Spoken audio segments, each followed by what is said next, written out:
یہ سوات کا نظارہ آپ دیکھ رہے ہیں، سوات میں، نوشہرہ میں اور سوات میں زیادہ تر مزاروں کو شہید کیا گیا ہے۔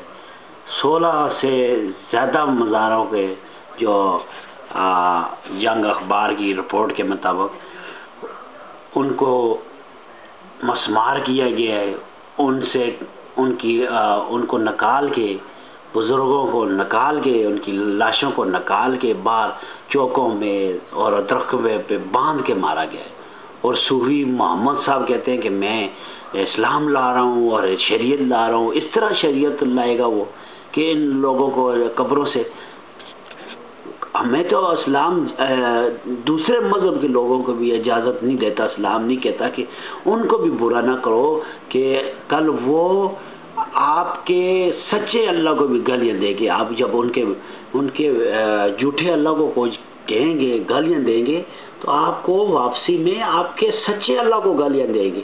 یعنی آپ ان کے ساتھ یہ کریں گے، ان کو قبروں سے نکالیں گے تو وہ چھوڑیں گے۔ پھر آپ پھر دیکھیں، وہ تو ولی اللہ لوگ تھے، بزرگ لوگ تھے، جنہوں نے اسلام کے لیے اتنی خدمت کی، جنہوں نے، جس طرح پیر بابا ہے، اس نے 3 لاکھ سے زیادہ ہندوؤں کو مسلمان کیا اس زمانے میں۔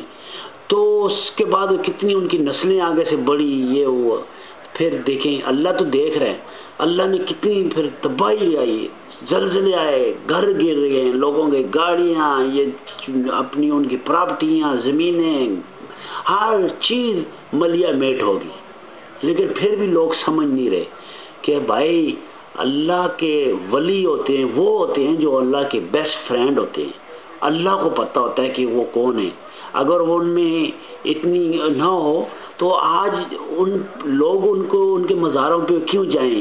اتنی صدیاں گزر گئی ہیں، لوگ مسلسل جا رہے ہیں، دعا کر رہے ہیں۔ ان کی دعا یہ نہیں ہوتی کہ ان سے مانگتے ہیں لوگ، یہ تو بعض جو بیچ میں فسادی لوگ ہیں جا کے وہاں پہ گر کے سجدہ کرتے اور کیمرے کے سامنے لوگوں کو دکھاتے ہیں کہ جی سجدہ ہو رہا ہے، جی شرک ہو رہا ہے، جی پھر اس کے بعد پھر بمباری ہوتی ہے، اس مزار کو تباہ کیا جاتا ہے۔ سارا ڈرامہ ہے، یہ فتنہ ہے، فتنہ جو خارجیوں نے پیدا کیا گیا ہے۔ یہ شروع سے لے کر آج تک وہی کر رہے ہیں جو کچھ، اور ان کو دوسرے ملک سپورٹ کر رہے ہیں، پیسے دے رہے ہیں۔ اور تو یہ ہے کہ وہ تو اللہ کے ولی ہیں، دوست ہیں اللہ کے، اور ان سے پنگا لیں گے تو یہی حال ہوگا پھر ان کا، اللہ کی طرف سے عذاب اور کیا کیا مصیبتیں ہیں۔ لیکن پھر بھی لوگ نہیں سمجھ رہے، پھر اور اس سے اور زیادہ، اور پیسے لے کے دوسرے ملکوں سے یہ سب کچھ فساد کر رہے ہیں، مسجدوں کو تباہ کر رہے ہیں، مزاروں پہ بم مار رہے ہیں، لوگوں پہ، غریب لوگوں کی جانیں لے رہے ہیں۔ بھائی کیا ہے، دوسرے ملکوں کو گالیاں دوسرے ملکوں کو دیتے ہیں، لیکن کام اپنے مسلمان کے خلاف کر رہے ہیں۔ ساری یہ سازش ہو رہی ہے، یہ ملک کو تباہ کرنے کی سازش ہے بہت بڑی، اور اسلام کو نقصان دے رہے ہیں۔ اسلام دوسرے ملکوں میں اسلام کا میسج اچھا نہیں جاتا کہ دیکھو یہ آپس میں، یہ چریا لوگ یہ آپس میں لڑ رہے ہیں، اپنے لوگوں کو مار رہے ہیں، اور آپ اور مسلمان ہو، اور لوگوں کو غلط میسج جاتا ہے۔ تو یہ ان لوگوں کو خدا کے لیے میں کہتا ہوں کہ مسلمان ہو اگر، یار نماز پڑھ کے، نماز میں سجدے میں جا کے کس طرح تم سوچتے ہوگے کہ کل میں جا کے دوسرے کو ماروں گا، یا چھوٹے بچوں کو ان کو بم باندھ کے ان کو کہوں گا کہ فلان جگہ پہ کود جاؤ اور تمہیں جنت ملے گی، سرٹیفکیٹ دے رہے ہیں جنتوں کے، جس طرح بیسٹ کارکردگی کی ایوارڈ ملتے ہیں، اس طرح ان کو برین واش کر کے ان کو پڑھا رہے ہیں۔ یہ اسلام ہے؟ یہ اس طرح حضور پاک صلی اللہ علیہ وسلم نے کہا تھا کہ بچوں کو کہ جا کے حبشہ میں یا کسی جگہ، حضور پاک صلی اللہ علیہ وسلم نے تو صحابہ کو کہا تھا کہ حبشہ، حالانکہ وہ کرسچن کنٹری تھی، وہاں پہ جا کے پناہ لو، کہ وہ ان کا جو پریزیڈنٹ ہے وہ رحم دل ہے، اور وہ آخرکار وہ دیکھو صحابہ کرام کی اخلاق اور ان کے کریکٹر کی وجہ سے وہ بھی مسلمان ہو گیا۔